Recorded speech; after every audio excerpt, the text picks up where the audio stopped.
Bangladesh team ম্যানেজমেন্টে পরিবর্তনের ব্যাপারে মোটামুটি আমরা দেখেছি যে কিছু স্টেপস এখন পর্যন্ত ডিজাইন করা হয়েছে, এবং সবচেয়ে গুরুত্বপূর্ণ পার্ট সেটা হচ্ছে ক্যাপ্টেন্সি। ওয়ান ডে ক্যাপ্টেন্সিতে পরিবর্তন আসছে এবং সেটা মোটামুটি ডিসাইডেড।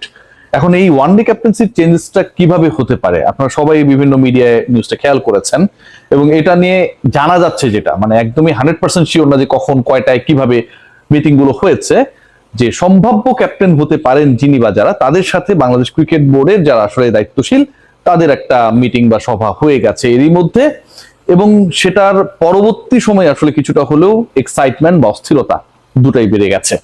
বাট এই মুহূর্তের খবর যেটা ট্যাগলাইনে যেটা দেখছেন, যে বাংলাদেশ দলের ব্যাটিং কোচের যে পজিশনটা রয়েছে সেখানটাও একটা বড় পরিবর্তনের সম্ভাবনা রয়েছে, এবং সেই পরিবর্তনটা আসলে একজন নতুন ব্যাটিং কোচ পেলে, কনফার্ম করলে, জয়েন করলে মোটামুটি হয়ে যাচ্ছে। এবং সেই কোচের নাম কি? এক সময়ে পাকিস্তানের হয়ে খেলতেন ইউসুফ ইউহানা, মোহাম্মদ ইউসুফ, তাকে নিয়ে অনেক বেশি আলোচনা। আসলে কি তিনি হচ্ছেন কিনা, বাংলাদেশ ক্রিকেট বোর্ডের সাথে তার যোগাযোগটা কোন অবস্থায় রয়েছে, নাকি পুরোটাই রিউমার, সেই আলোচনায় যাব।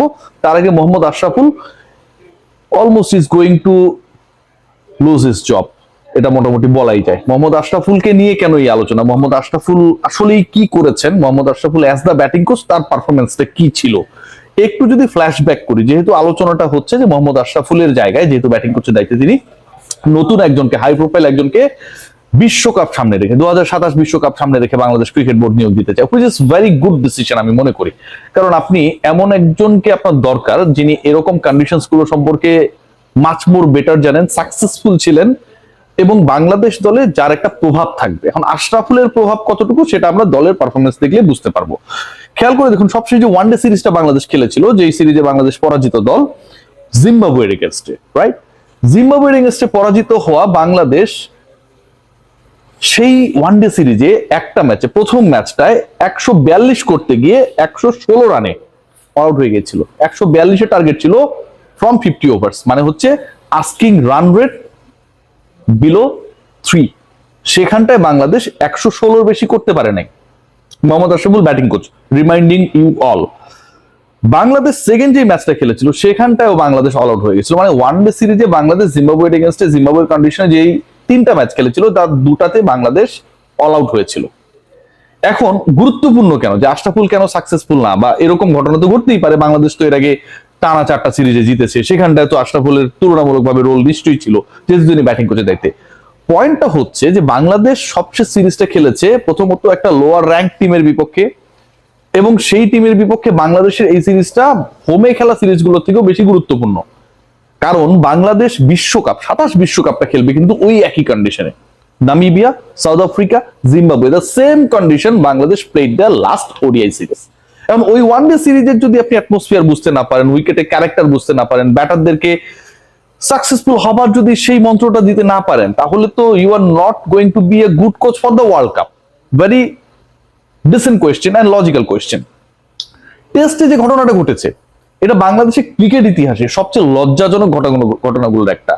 বাংলাদেশ যে টেস্টটা, একমাত্র টেস্টে খেলেছে, সেখানটায় বাংলাদেশ খেলেছে ইনিংস এবং 85 রানে। বাংলাদেশ এই টেস্টে প্রথম ইনিংসে খেলেছিল মাত্র 47 ওভার, করেছিল 140 রান, এন্ড সেকেন্ড ইনিংসে তারা 45 ওভারে বেশি খেলতে পারে। মানে 2 ইনিংস মিলে বাংলাদেশের ব্যাটাররা 20 বার আউট হয়ে গেছে মাত্র 92 ওভার খেলে।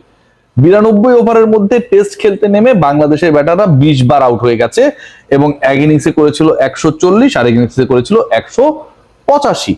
এই যে ভয়ঙ্কর ধরনের ব্যর্থতা, ইনিংস ব্যবধানে জিম্বাবুয়েতে গিয়ে পরাজয়, 92 ওভারের মধ্যে 2 ইনিংসে অল আউট হয়ে যাওয়া দুবার, এবং ওয়ানডেতে 116 বেশি করতে না পারা, যেই কন্ডিশনে আপনি ওয়ার্ল্ড কাপ খেলতে যাবেন।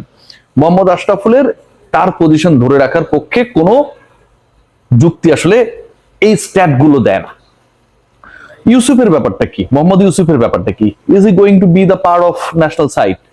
আপনি সবাই জানেন যে মুস্তাক আহমেদ একটা বড় রোল প্লে করছেন বাংলাদেশ দলে। শুধুমাত্র ব্যাটিং ডিপার্টমেন্ট, বোলিং ডিপার্টমেন্টের যারা রয়েছেন তারা না, whole team management, they actually own this person, this guy Mushtaq Ahmed.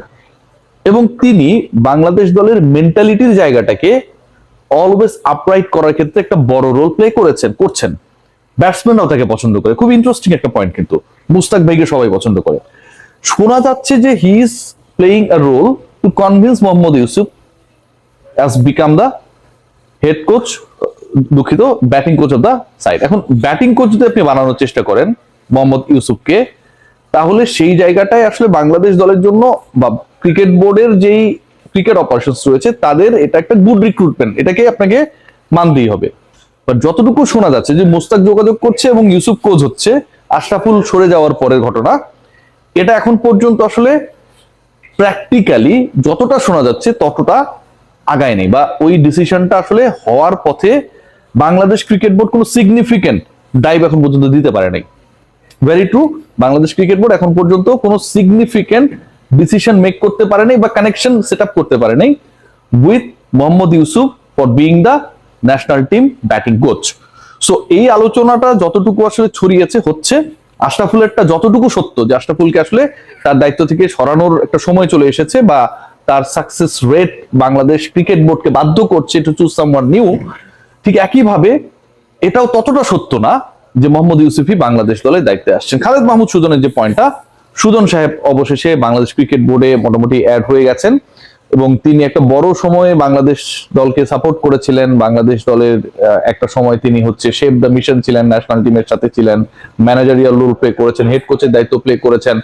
Bangladesh যে আন্ডার-19 ওয়ার্ল্ড কাপটা খেলেছিল সেখানটায় তার একটা বড় রোল ছিল to make that team champion. So Khaled Mahmud Sujon তিনি আবার এইচ লেভেলে, মানে ফাইন্ডিং আউট দ্য ট্যালেন্টস 16-18 যে লেভেলটা রয়েছে এবং যারা আলটিমেটলি পরবর্তীতে ন্যাশনাল টিমের পাইপলাইন হবে, সেই জায়গাটায় খালেদ মাহমুদ সুজন তিনি উপদেষ্টার দায়িত্বে আসছেন। খালেদ মাহমুদ সুজনকে সেই দায়িত্বটা দেয়া হচ্ছে। সো সব যদি আমরা স্টোরিজ গুলোকে যদি লং স্টোরিকে শর্ট করার চেষ্টা করি, আশরাফুল তিনি একটা ঘড়ির পেন্ডুলামের মতো করে আসলে তার জবটা এই মুহূর্তে ঝুলছে, মানে আশরাফুলের চাকরি হারানোর চান্সটা very high according to his performance. And Bangladesh দল একদম মুখ থুবড়ে পড়েছে, বিব্রত করেছে 4টা সিরিজ জয়ের পরে। যেখানটায় গিয়ে বিশ্বকাপ খেলবেন ঠিক ওই জায়গাটায় গিয়ে যে পারফরমেন্স দেখিয়েছে, সেখানটা ওই কোচের উপরে আপনি ভরসা রাখবেন এরকম কোনো যুক্তি নাই। এবং সেই আলোচনাটা বাংলাদেশ ক্রিকেট বোর্ডের অন্দরে বাহিরে চলছে। মোহাম্মদ ইউসুফকে নিয়ে যে আলোচনা চলছে, সেই আলোচনাটা মানে যেহেতু আশরাফুলকে সরানো হবে বা এরকম আলোচনা হচ্ছে, এটাও যথেষ্ট মানে ছড়িয়ে পড়েছে, বাট এটা এখনো কনফার্ম না। এবং শোনা যাচ্ছে যে আসলে মুস্তাক ভাই এখানটা একটা বড় রোল প্লে করছেন বা করবেন to convince him for taking the charge. And Khaled Mahmud সুজনের ব্যাপারটা official, he is going to B the part of the cricket board again, এবং তার কাজটা হচ্ছে এগেইন ট্যালেন্ট হান্ট করা, বাংলাদেশের পাইপলাইনকে বেটার বানানো। সবাই ভালো থাকবেন।